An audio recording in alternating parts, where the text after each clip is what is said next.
Good evening, ma'am. My name is Jericho Morales from Block 2F. Uh, the first what I learned from this semester is comparative model. First is the comparative. Ito po yung study of phenomena. Second is the comparative police system. Uh, Ito po yung comparing different police system practiced by other countries. Second is third, uh, comparative criminology. This is the study of systematic crime or laws.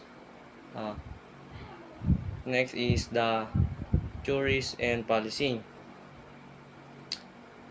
First is the continental jury.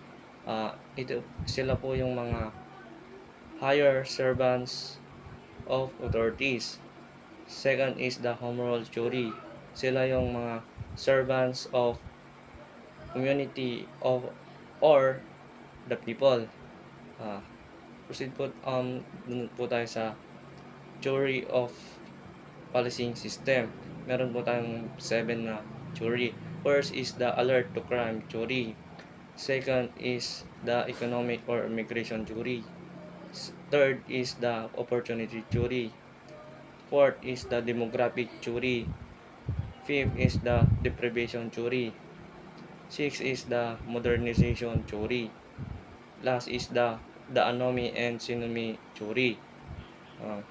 Then sa extradition naman is ito yung mga kan uh, pwede nilang i-deport yung isang tao kung saan nakakomit ng crime yung isang tao. Doon naman sa extradition jury is extradition treaty is ito yung sa may sinasabi silang dual criminality.